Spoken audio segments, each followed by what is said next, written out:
So hello guys, मैं रवि वर्मा और आप देख रहे हैं ओनली हेल्दी एडवाइस। तो आज इस वीडियो में मैं बात करने जा रहा हूँ ईयर डिस्चार्ज के फुल ट्रीटमेंट के बारे में। कौन कौन सी मेडिसिन चलाई जा सकती है ईयर डिस्चार्ज की समस्या को खत्म करने के लिए।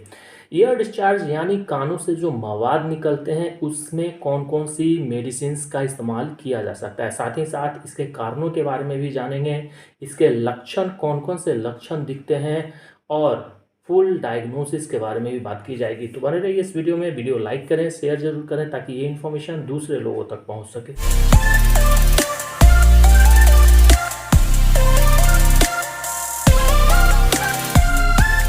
तो पहले जानते हैं ईयर डिस्चार्ज के कॉजेस के बारे में, यानी इसके कारणों के बारे में। आखिर किन कारणों की वजह से ईयर डिस्चार्ज यानी कानों से मवाद निकलने की जो समस्या है ये उत्पन्न हो सकती है। इससे पहले हम लोग जानते हैं ईयर डिस्चार्ज में कितने कलर्स होते हैं, यानी अगर आपके कानों से मवाद निकल रहे हैं तो वो कौन कौन से कलर्स के मवाद हो सकते हैं। इसमें से जो पहला है वो है वाइटिश कलर, यानी उजला कलर का मवाद। अगर किसी के कानों से ईयर डिस्चार्ज हो रहा है, किसी के कानों की जो प्रॉब्लम है वो ईयर डिस्चार्ज की प्रॉब्लम है, तो वहाँ पे वाइटिश कलर की जो ईयर डिस्चार्ज है, जो मवाद है वो काफ़ी ज़्यादा निकलते देखा गया है। दूसरा है येलोइश कलर, यानी वाइटिश कलर के साथ साथ येलोइश का जो कलर है, पीलेपन का जो मवाद है वो भी काफ़ी ज़्यादा देखा गया है। तो अगर किसी के कान से मवाद निकल रहा है, यानी कोई भी ईयर डिस्चार्ज की समस्या से ग्रसित है, तो उसके जो मवाद होंगे वो हल्का सा येलोइश कलर का भी हो सकता है। थर्ड है वाइटिश कलर, यानी पूरी तरीके से ट्रांसपेरेंट कलर।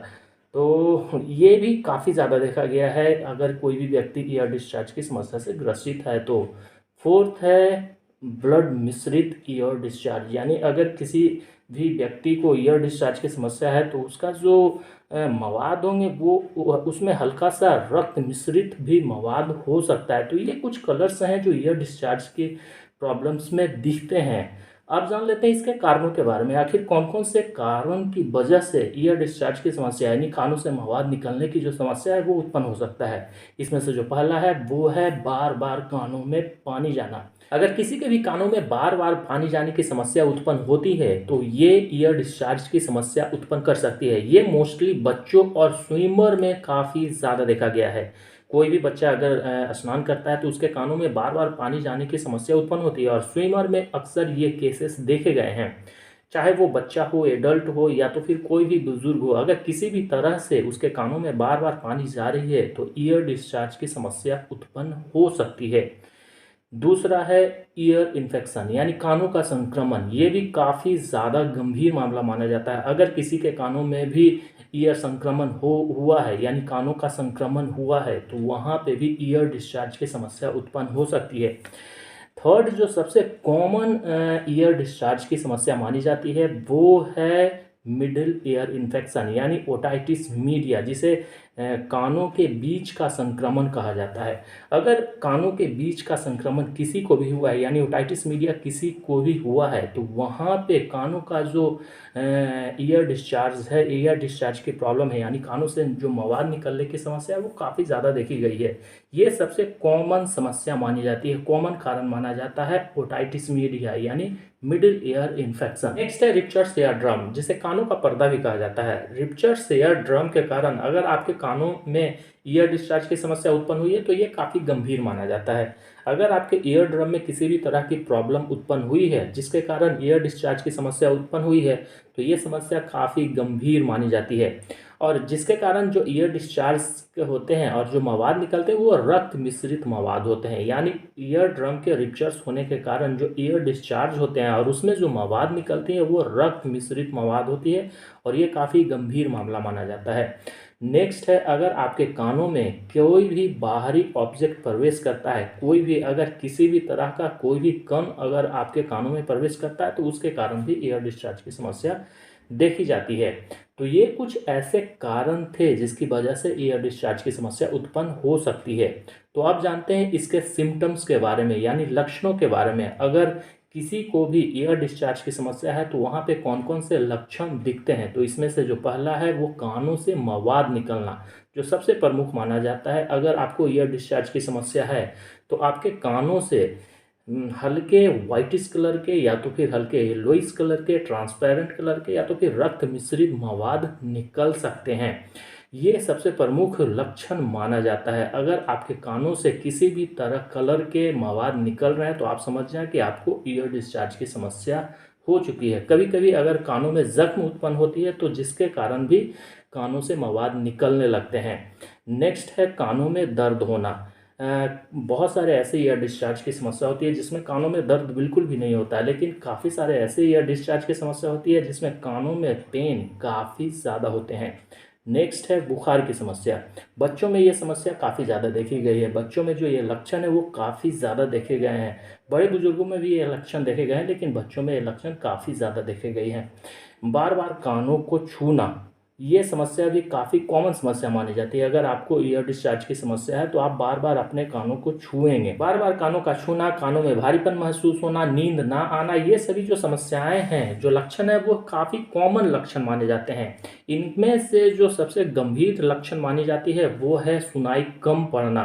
अगर आपको ईयर डिस्चार्ज की समस्या काफ़ी लंबे समय से है, यानी काफ़ी पुरानी हो चुकी है, तो आपके कानों से जो सुनाई देना है वो भी कम होने लगता है।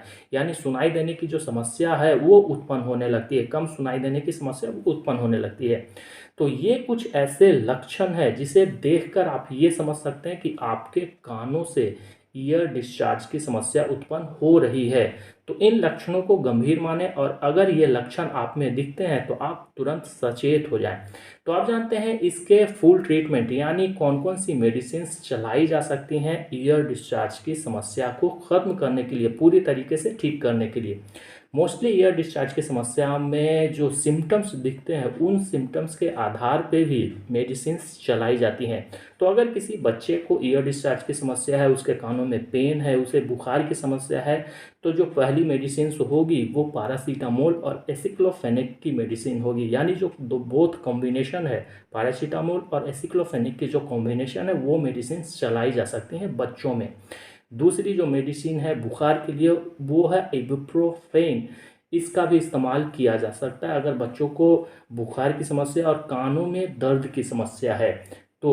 और अगर ईयर डिस्चार्ज की जो समस्या है वो बैक्टीरियल इन्फेक्शंस के कारण उत्पन्न हुई है, जो कि मोस्टली बैक्टीरियल इन्फेक्शंस के ही कारण उत्पन्न होती है ईयर डिस्चार्ज की समस्या, तो उसमें जिस एंटीबायोटिक का इस्तेमाल किया जाएगा वो मोस्टली एमॉक्सिसिलिन होगी। एमॉक्सिसिलिन का इस्तेमाल किया जा सकता है। जो कॉम्बिनेशन मेडिसिन होगी एमॉक्सिसिलिन एंड क्लॉक्सासिलिन की मेडिसिन इस्तेमाल की जा सकती है। अगर कोई बच्चा है तो उसे amoxicillin and carbonic acid syrup का इस्तेमाल उसमें किया जा सकता है, या तो फिर टैबलेट का भी इस्तेमाल किया जा सकता है। तो ये 3 सीरीज जो मैंने बताई हैं, amoxicillin and cloxacillin, amoxicillin and carbonic acid का इस्तेमाल किया जा सकता है। बड़ों में भी, बुजुर्गों में भी और बच्चों में भी इसका इस्तेमाल की जा सकती है। नेक्स्ट है सिप्रोफ्लॉक्सासिन। सिप्रोफ्लॉक्सासिन भी ईयर डिस्चार्ज की समस्या में काफ़ी बेहतरीन एंटीबायोटिक मानी जाती है और उसे जड़ से ख़त्म कर सकती है। नेक्स्ट है ओफ्लॉक्सासिन। ओफ्लॉक्सासिन भी ईयर डिस्चार्ज की समस्या में काफ़ी बेहतर मानी जाती है।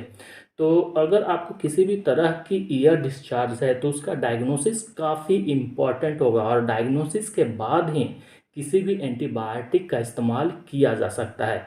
नेक्स्ट जो मेडिसिन है, नेक्स्ट जो एंटीबायोटिक है वो सिप्रोफ्लॉक्सासिन एंड डेक्सामेथासोन, इसका भी इस्तेमाल करके ईयर डिस्चार्ज की समस्या को पूरी तरह से ख़त्म किया जा सकता है। लेकिन मैंने पहले ही बताया है डायग्नोसिस इज़ मोस्ट इम्पॉर्टेंट। अगर आप डायग्नोसिस नहीं करते हैं और बिना डायग्नोसिस के एंटीबायोटिक चलाते हैं तो ईयर डिस्चार्ज की समस्या पूरी तरीके से ख़त्म नहीं होने जा रही है। तो डायग्नोसिस काफ़ी इंपॉर्टेंट होगा। तो ये सभी मेडिसिन ईयर डिस्चार्ज की समस्या को ख़त्म कर सकती है। इंजेक्टेबल रेंज भी इसमें चलाया जा सकता है और इंजेक्टेबल रेंज में एमॉक्सिसिलिन एंड क्लॉक्सासिलिन के इंजेक्शंस का भी इस्तेमाल किया जा सकता है। सेफ्ट्रियाजोन सेल्वेक्टम का भी इंजेक्शन इस्तेमाल किया जा सकता है। तो मोस्टली जो एंटीबायोटिक रेंज आते हैं वो पूरी तरीके से कारगर है ईयर डिस्चार्ज की समस्या को ख़त्म करने के लिए।